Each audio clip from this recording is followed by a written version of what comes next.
Happy Chanukah, everyone. It's so wonderful to be talking to you all on this wonderful holiday coming up. This is a inspirational holiday. It is a holiday that teaches us that we have the opportunity to rise up against all odds, to bring positivity, to bring good energy, to bring purpose, and to bring the spirit of overcoming at all odds, despite all odds, into our lives, into our lives of those around us.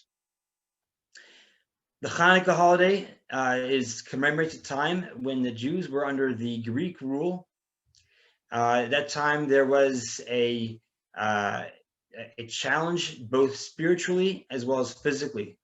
The Jews were crushed under the rule of the Greek Empire that was attempting to remove the religious sentiments from the Jewish nation and replace them with proper Greek sentiments, which would include the culture of pleasure, culture of hedonism, of idolatry, which meant to serve one's desires and serve one's own feeling of power and greatness, as opposed to the truth for all and the goodness for all.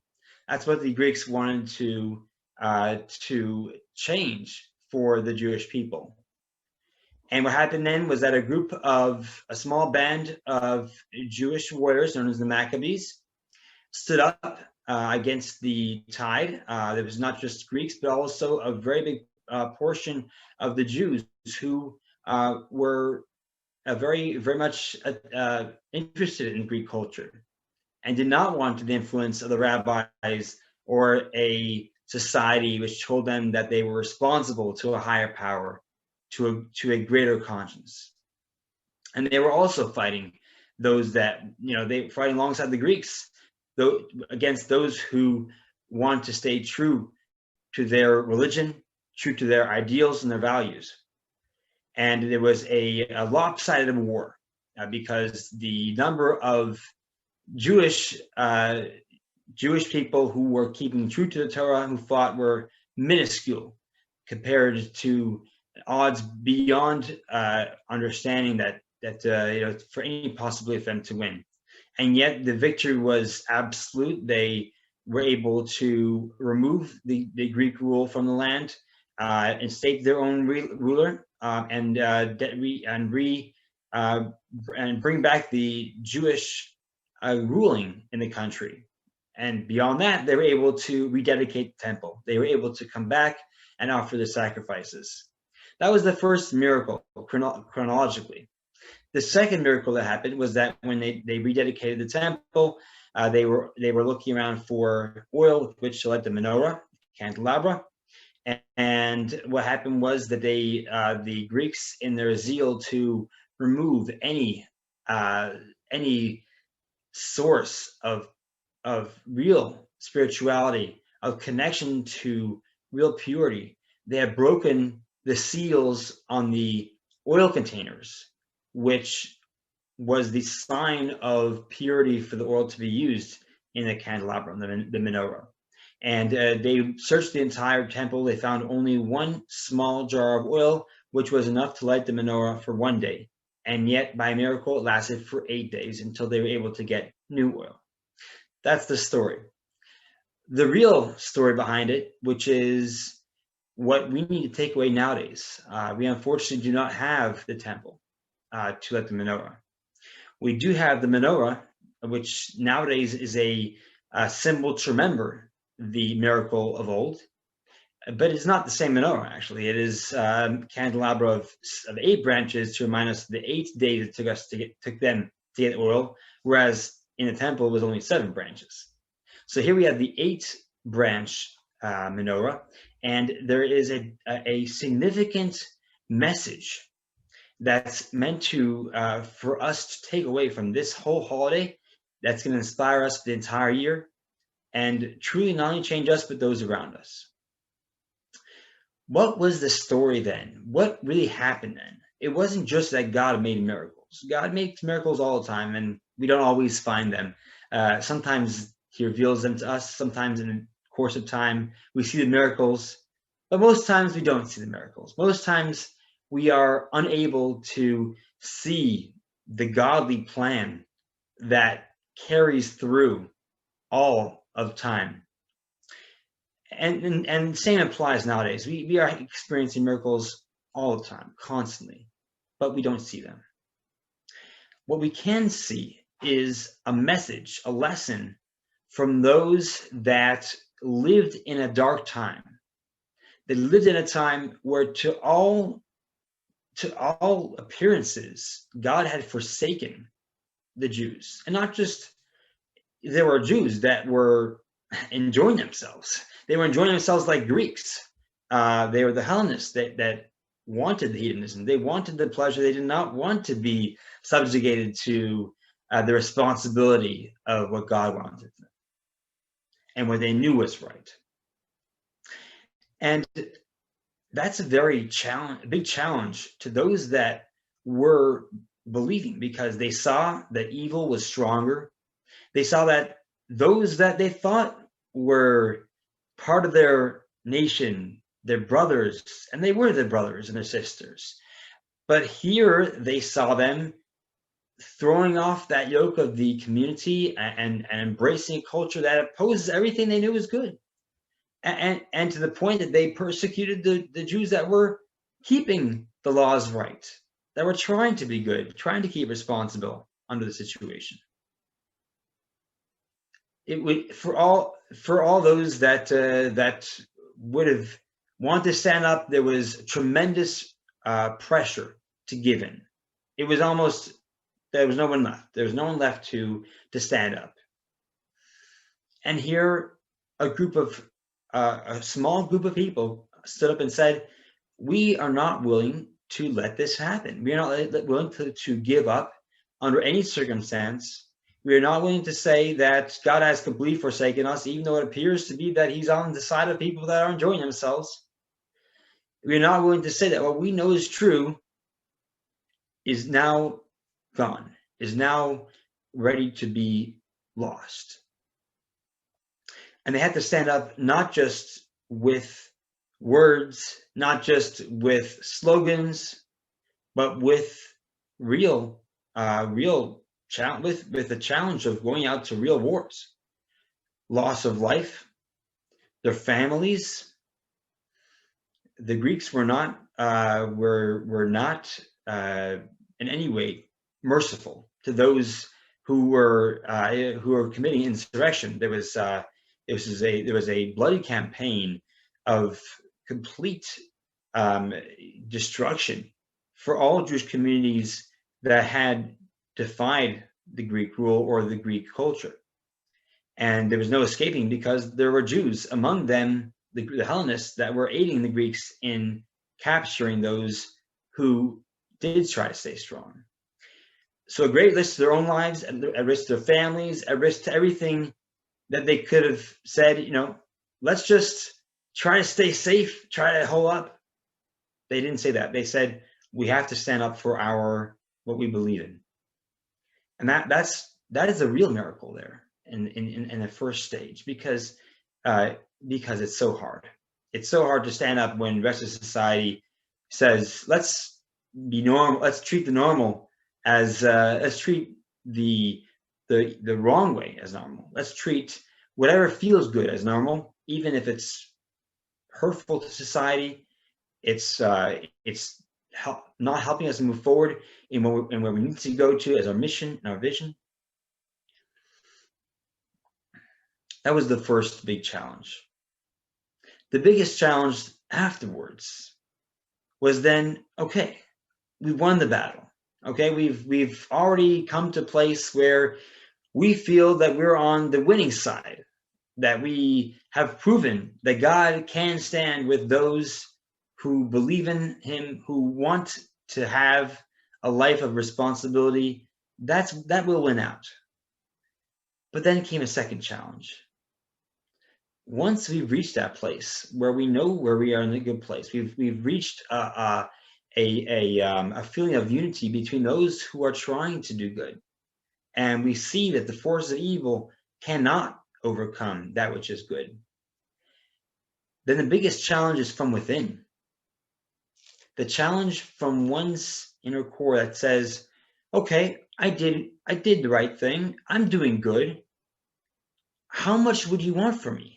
How much do you need me to put myself out there to really say that I need to transform the world? Let me just do my thing. I'll be a good person. I'll be nice. I'll keep the commands. I'll be a moral person. I'll be even a godly person. And that's what the challenge, the inner challenge at the Maccabees, or the other name for them was the Hasmoneans, were up against, because then they came to the temple and they said, okay, we have the temple. We can make the sacrifices.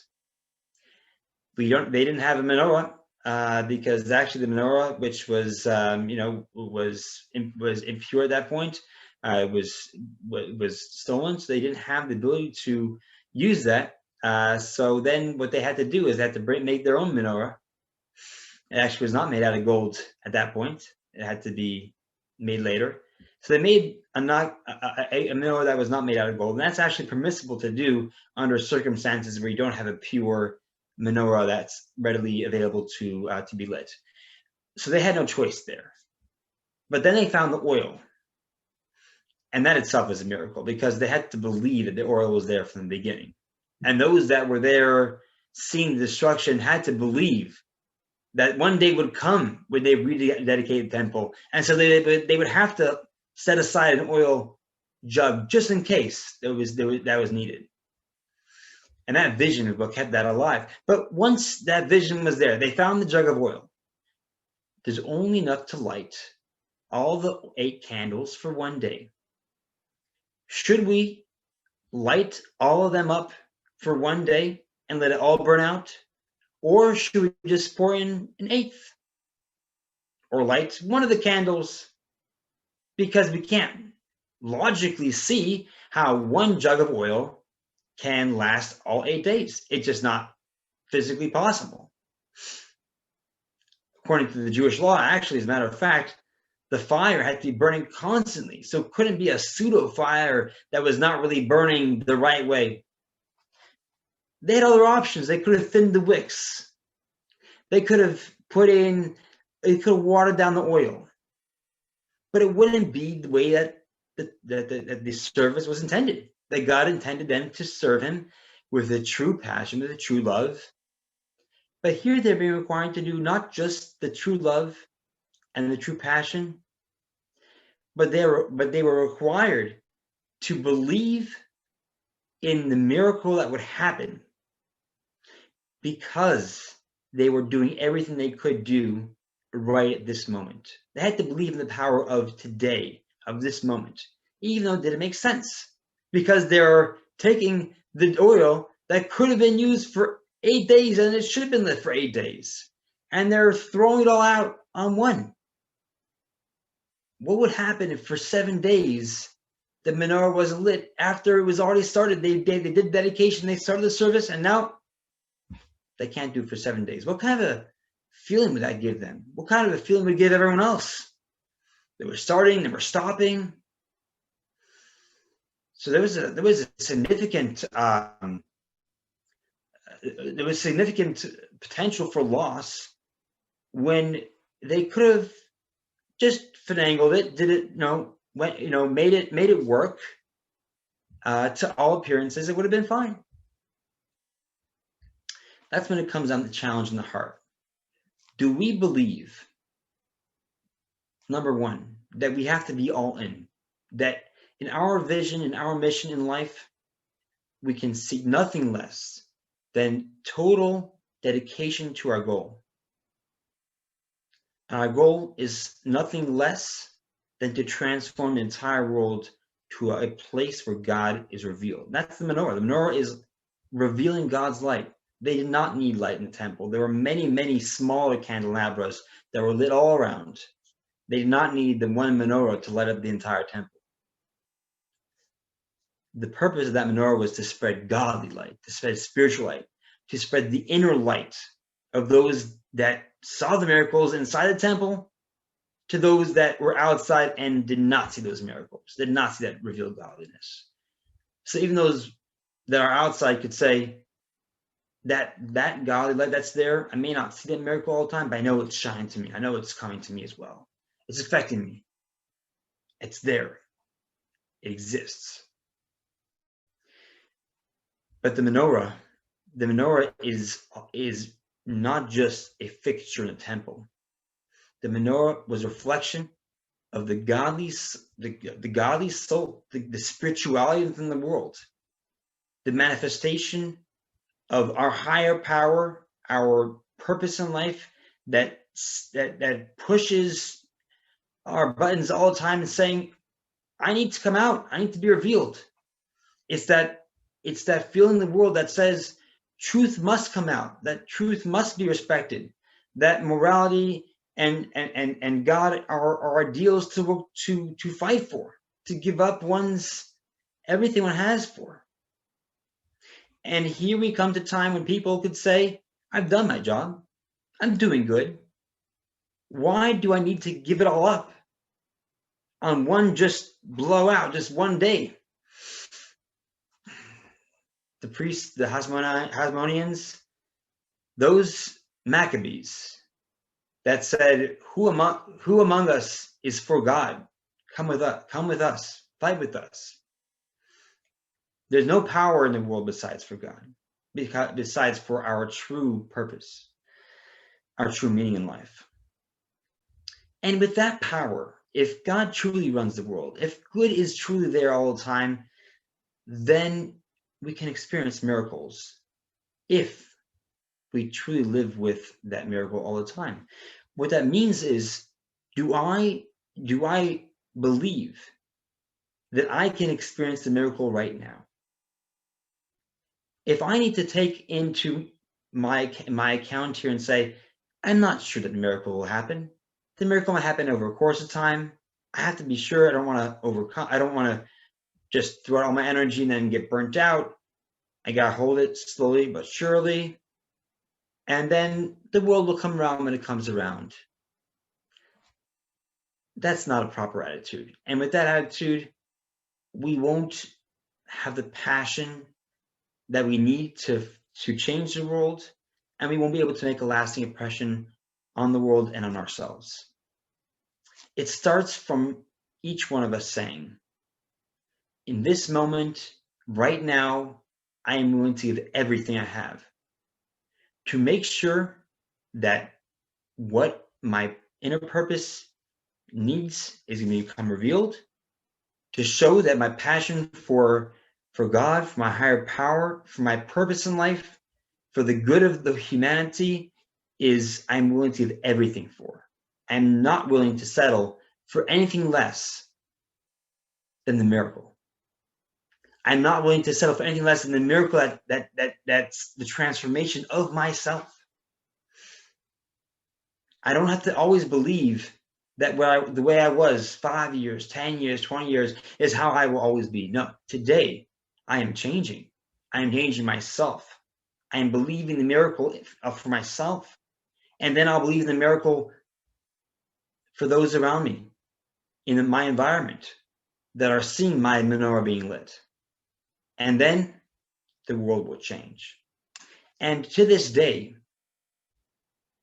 thousands of years later, when we celebrate Chanukah, we don't spend too much time, besides for some prayers, we don't spend too much time discussing the war so much. And even then, when we talk about the war, we talk about not so much the very big disparity in numbers or the fighting courage of the battle strategies. We don't talk about that. We talk about the inner resolve to fight against the many, to fight against all those that say, hey, everyone else here, 99% of the world says this way, therefore you must agree with us. You're the minority. Who are you to disagree? We are the many. But they didn't stand up for that. They stood up as a small crowd. But even so, that's not where the major mention is for the holiday. That's not the symbol of the holiday. The symbol of the holiday, we don't get up and make war reenactments. We don't play, we don't play strategy of the Hasmoneans on a board game. What we do is we light the menorah, because that is what symbolizes to us that we take today, we take our lives right now, and we say, we need to light this up. We need to bring a candle to our darkness in our world. And it's a dark world, yes. And I got a one little candle. That's true. And you could think, what's my one little candle in the big world? What can one candle do in that darkness? That's what the Hasmoneans had to contend with back then. They said, we don't just have to worry about the darkness around the world. We got to worry about the darkness. We got to worry about the darkness in our own souls. Our own souls are challenged, saying, how can we do this? We are just lost in this world. We are lost in a world that we just see devoid of any good, of any positivity, of any hope. Where's the miracles? They said, no, we're going to believe in the miracle. And what God wants will happen. He wants the menorah to be lit. He wants our world to be a place of positivity, of unity, of spirituality. He wants us to be living with hope. All we need to do is put that all out there for 1 minute. Let's just, for one day, live it like it's happening for the next week. I don't know what's going to happen in the future in our world. We don't know our future. We never know when the miracle will occur, the final miracle, the final transformation of all humanity, when we will have only good. We see it happening. We see the process getting there. But right now before dawnbreak is the hardest time. The Talmud, when it discusses the time to light the menorah, it talks about this in terms of, it says the actual determination of the time to light the menorah is based on an interesting terminology. It's based on the time when the people who would be selling, the wood choppers, they'd be selling the wood. They would continue to peddle the wood to those who were, who needed, wood for fire, for heating their homes, and for cooking. They peddled that until there was no one left on the streets, until barely anyone was left in the streets. So one symbol, it's the concept that we need to always spread out spirituality, even if it means to one person. We always can affect one other person. On the other side, the word tarmudai, which is the Aramaic word for those wood choppers, has a very interesting correlation with the word mored, which means in Hebrew to rebel. We're living in a time when we see people openly rebelling against all that seems really spiritually good, all that seems about being responsible, about taking life, whatever we're given, and saying, we'll make the best of this. And we believe in challenging ourselves and challenging others to do better. We don't see it now. We see the rebels saying, let's do what we want. Let's trash all that's good. Let's make fun of all that feels responsible. Let's celebrate that which feels good, especially when it is a denigration of what's spiritually good. You just want what feels good at all costs, even if it means destroying another one's life because I feel good. That makes me feel good. That's the time that we find ourselves now. And that's the time when we say, that's the time we light the menorah. Right before, when it's the darkest time, when only those rebels are out there in the streets. They're all fighting. They're out there. We have to look at that, and we're in our homes, and we say, where is our light going to go to? How does this affect the world? That's when we light our menorah. That is when we trust in God to say, I will do my part to spread good, to spread kindness, to spread a light, to share a message of hope to one person, to two people, to family first, and then those that are outside in the streets, your community, your neighbors, those that you know, your friends. Spread a message of hope and of responsibility, and that will affect society. And that's what happened then. The land of Israel at that point became transformed to a place that they learned spirituality, and they experienced God once again, because they believed, because they acted on that belief. So Thursday night, Chanukah will be upon us. I ask of you to bring this concept into your life. Don't just say it's a holiday. This is a special time in the year that is not going to exist throughout the rest of the year. It's now or never. Take this time, these 8 days, and dedicate yourself to transforming yourself, your own life, in your power of your belief, to make that miracle, to make that change, a transformation, and bring it to your family. If you like to light the menorah, that is fine. Whether one is Jewish or not, it's fine to light the menorah. We don't say the blessing unless one is Jewish, because it's a command for the Jew to commemorate, but it's a command for all people, not so much to commemorate and more to live that and act upon it in your own life.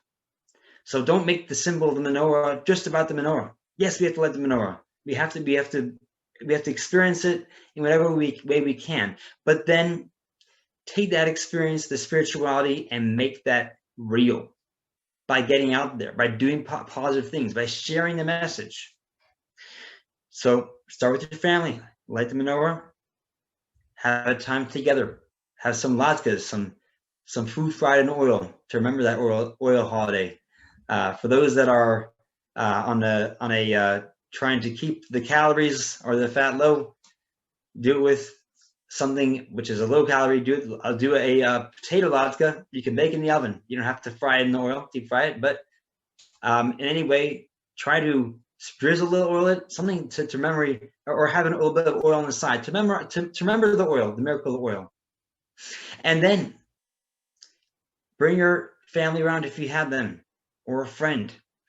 Have a game of dreidel, or any game, to show how life's a game. It's all about winning in the long run, right? We don't see always how we're winning this turn, but we'll win there at the end.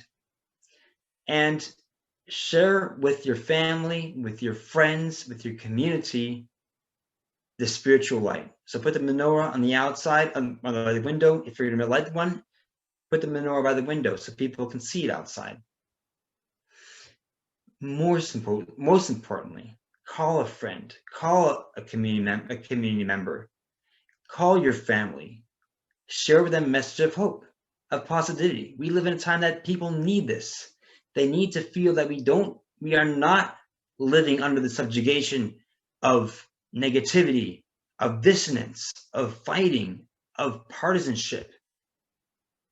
We don't need to be there. We can live in a world where we're unified, where we have a common purpose, a common goal, to bring morality, to bring godliness and love of God to everyone.